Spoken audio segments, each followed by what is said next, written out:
I concluded the last lecture with the question, were our early pre-agricultural societies Edenic oases of equality, or were they the scenes of brutal and primitive violence? Without succumbing to an excessively romantic picture of a Rousseauian noble savage, it seems that the earliest pre-agricultural human societies, though as prone to individual violence as any other human society, were marked by a large degree of factual egalitarianism. Renfrew claims that most anthropologists agree that many small-scale societies are broadly egalitarian. Their members are more or less equal in status, and they operate without hereditary distinctions of rank or prestige. If one were given to cynicism, one might conclude that if such groups were essentially egalitarian and relatively non-violent, this was because the material conditions for inequality and violence, a surplus of wealth, didn't exist, so that everybody was more or less equally poor, and theft wasn't a route to riches. The key to inequality, remarks Renfrew uncontroversially, lies in worldly goods. Given the small size of the group, its organisation and direction was largely a matter of group consensus. The nature of the hunting and gathering enterprise is that it produces low-density populations, small groups of people ranging over large areas. In such circumstances, there is little or no material surplus, and hence no significant wealth. Without wealth, there is no incentive to misappropriate it. Such violence as there was necessarily limited by the small scale of the group and the strong incentives to limit intra-group violence in the interest of group solidarity, upon which the survival of each individual depended. Some are inclined to take a Hobbesian approach in their estimation of such groups, arguing that war and violence were natural and commonplace, but this seems unlikely. Davidson and Rees-Mogg argue that in such groups, social conventions must have developed to reduce internal tensions and facilitate the sharing of the hunt, especially in areas where humans preyed on larger game, which was difficult for a single hunter to fell. Religious and social doctrines emerged to facilitate the redistribution of any game that was taken with the whole group. Necessity rather than sentiment was the spur. Of course, the development of arable cultivation and the development of pastoralism are not necessarily connected. The farmer and the cowman aren't necessarily friends, and indeed there would appear to be tension between them, stretching from the earliest books of the Bible, think of Cain and Abel, up to the social disturbances on the American Western ranges in the 19th century. One of the earliest and most primitive forms of land cultivation involved a light use of available land until it was chemically exhausted, followed by a move onto other land, and so on and so on. This primitive form of cultivation, sometimes called hoe culture, has been common throughout human history. It mustn't be assumed that plant cultivation is a necessarily sedentary activity, and pastoralism necessarily nomadic. Pastoralism can exist in a relatively confined geographical area where animals are moved from one location to another and back again, depending on the availability of food, water, and shelter. Transhumance is the system in which flocks are moved up the mountains in the summer and taken down again in the winter. Movement, yes, but not geographically significant movement. All that being said, however, it is still the case that the cultivation of crops tends towards the settled, and pastoralism tends towards the nomadic. In any event, both pastoralism and agriculture put a premium on the accumulation of surpluses. Surpluses are required simply for the continuation of the primary activity. Some plant material must be retained as seed for next year's harvest, and not all animals in the herd can be eaten if a supply is to be available next year. One of the most significant technological developments from this time was the invention of the plough and the use of animal power to operate it. Animals began to be used as beasts of burden and as forms of transport. Sailing and boat navigation comes into play as a means of transport, the commonest and cheapest form of transport for most of human history. part of the Neolithic revolution involved the development of technologies that we now take for granted. Pottery is seemingly a simple process, but it is in fact one that is technically and practically sophisticated. It contributed hugely to every society in which it was discovered. The potter's craft, even in its crudest and most generalized form, was already complex. The discovery and use of textiles, especially wool, required yet more technological inventions, the spindle and the loom. And finally we come to that form of technology that finally moved man out of the Stone Age completely, metallurgy. While the rudiments of metallurgy may have been present in the Neolithic, it is only in an urban context that this most sophisticated of technologies can really flourish. There were other cultural consequences of the agricultural revolution. The social unit of the Neolithic was small and horizontally organized. Earle believes that at the start of the Neolithic period, your average political group numbered in the hundreds, so that there would have been somewhere in the order of 100,000 such groups scattered over the earth.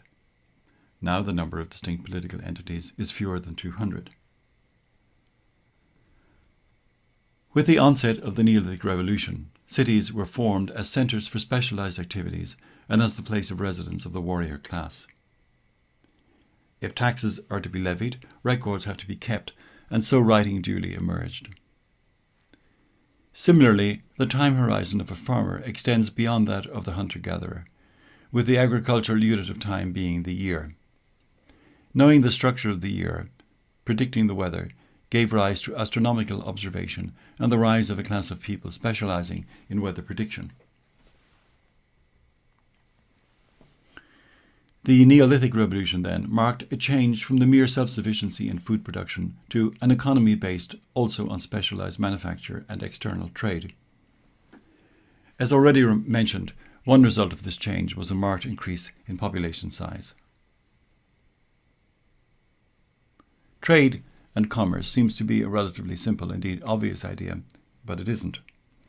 For trade to occur, you have to have commodities to exchange, a market in which this exchange can take place, an agreed upon system of valuation, and an agreed upon system of measure, and the social, linguistic and political preconditions and context which make all of this possible. As modern man began to reach outside his immediate social group and relate to non-kin, the need for reliable information on the trustworthiness of potential trading partners became urgent. At human sites, but not at Neanderthal sites, write Schmitz and Brennan, archaeologists find tools made hundreds of miles away. Trade goods then travelled long distances, linking together different language groups and different cultures. To see how other groups do things is to see new and sometimes better ways of doing things. This very idea, that there may be better ideas out there, may itself have been the most inspiring of all. You can make a living in two ways. One way is to produce goods or to exchange services for goods and vice versa. The other, operating on the principle that only fools and horses work, is to allow others to produce and to take the fruits of their labour from them by force. Franz Oppenheimer famously remarked, "There are two fundamentally opposed means whereby man, requiring sustenance, is impelled to obtain the necessary means for satisfying his desires. These are work and robbery, one's own labour and the forcible appropriation of the labour of others." Oppenheimer termed one's own labour and the exchange of that labour for another's labour the economic means for the satisfaction of needs, while the unilateral appropriation of another's labour he termed the political means. For some people, theft or robbery is always more attractive than solid toil. And if human nature has not changed fundamentally over the last 50,000 years, it's safe to assume that even in pre-agricultural societies, human predation upon human was a reasonably popular option, at least outside one's immediate kinship group. As Thomas Hobbes notes, "And in all places where men have lived by small families, to rob and spoil one another has been a trade, and so far from being reputed against the law of nature, that the greater spoils they gained, the greater was their honour." However, given the small scale, transient character and low productivity of such societies, the prospects for long-term, large-scale predation was severely limited. With the coming of the agricultural revolution and the eventual emergence of cities and states, all that changed forever. Nock remarks, "One could see why the hunting tribes and primitive peasants never formed a state. Primitive peasants never made enough of an economic accumulation to be worth stealing." Hunter-gatherer societies know little or nothing about property. Apart from some few personal possessions, such as spears and clothing, the concept of property has little purchase in such societies. There is simply no need for it. Such groups require extensive territories over which to roam. These groups must be small and mobile and cannot afford to be dragged down by extensive possessions. Property, as we understand the concept, emerges together with agriculture. Agriculture requires a huge investment in time and energy, whose dividends are not realized for a considerable time. But with property comes theft and robbery. Precisely because it created something to steal, farming made investments in better weaponry profitable. If we are to talk about human settlements, the first group of human beings to settle permanently in one spot was the dead, whether in caves, cairns, burrows or mounds. In these ancient Paleolithic sanctuaries, writes Mumford, as in the first great mounds and tombs, we have, if anywhere, the first hints of civic life, probably well before any permanent village settlement can even be suspected. The germ of permanent places of communal residence is a meeting place to which people return again and again, a site to which family or clan groups are drawn back at seasonable intervals because it concentrates, in addition to any natural advantages it may have, certain spiritual or supernatural powers. The first evidence we have of permanent human settlement comes from the Mesolithic period, about 15,000 years ago. We also find at this time the first evidence of clearings for agricultural purposes and domestic animals. In the early Neolithic, we find evidence of the collection and selection of certain plants, their cultivation, and the use of animals not only for consumption but as sources of power. All these developments require the abandonment of a nomadic way of life, or at least its severe limitation. Mumford notes that domestication in all its aspects implies two large changes: permanence and continuity in residence, and the exercise of control and foresight over processes once subject to the caprices of nature. The village comes into being as a permanent settlement of families and neighbours, together with their animals and their land. Morality, as something over and above basic familial relations, emerges in the context of the village, this morality being the settled customs or mores of the villagers by which they are enabled to live together in relative amity.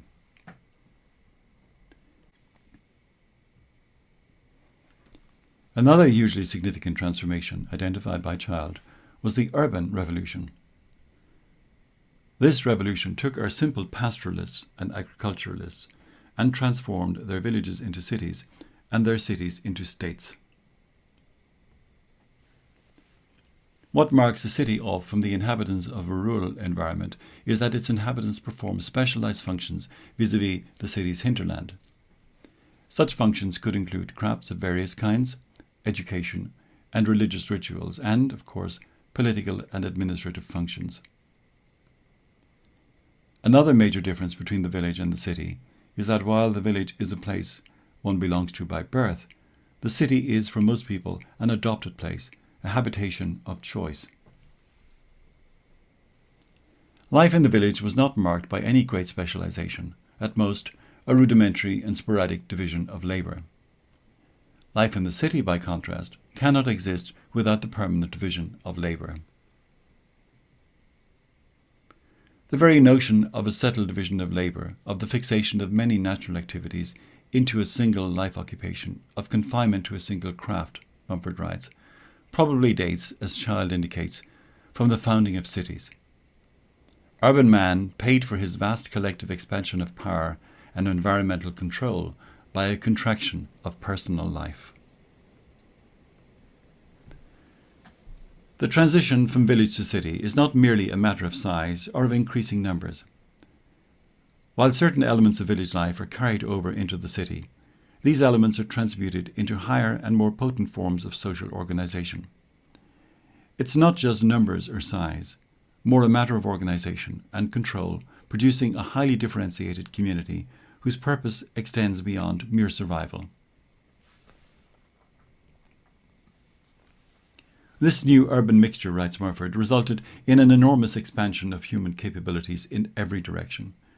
The city effected a mobilization of manpower, a command over long-distance transportation, an intensification of communication over long distances in space and time, an outburst of invention along with a large-scale development of civil engineering, and, not least, it promoted a tremendous further rise in agricultural productivity. The ancient city resulted from a kind of fusion of various elements: agricultural, economic, political, religious, and military. The early city, as distinct from the village community, is a caste-managed society organised for the satisfaction of a dominant minority, no longer a community of humble families living by mutual aid.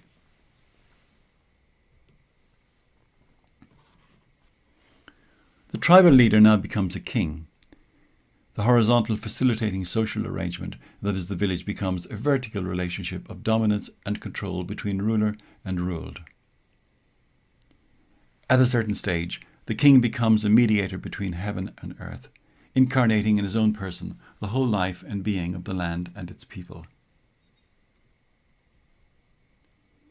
In the standard story, chiefdoms are forms of political organisation midway between village-based polities and full-fledged states.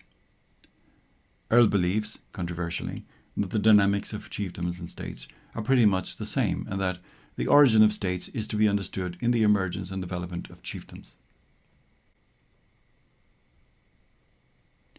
Not only did the city produce a permanent division of labour, it also produced the first sustained division between rich and poor.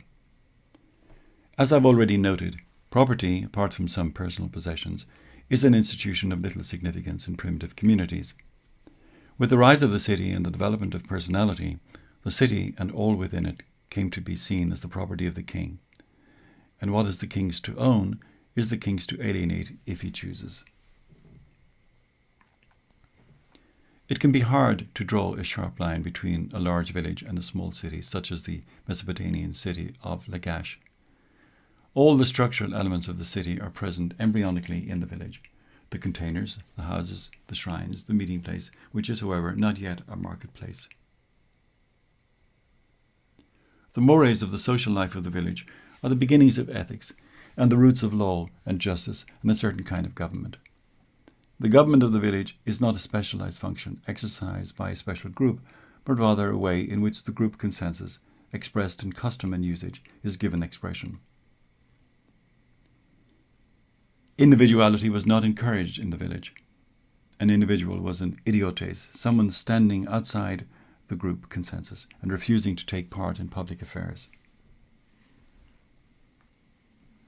The individuality of the villager is dissipated in his village community. His personality, such as it is to a great extent one with the personality of the group. In the city, for the first time, man was emancipated from the grip of the family and the clan. At first, such individuality was possible only for those at or near the top of the social scale, but in time it became the possession of more and more. One by one, writes Mumford, the privileges and prerogatives of kingship were transferred to the city and its citizens. Thousands of years were needed to effect this change, and by the time it was consummated, men had forgotten where and how it had begun. In the next lecture, we'll take a look at two of the earliest known civilizations, Mesopotamia and Egypt.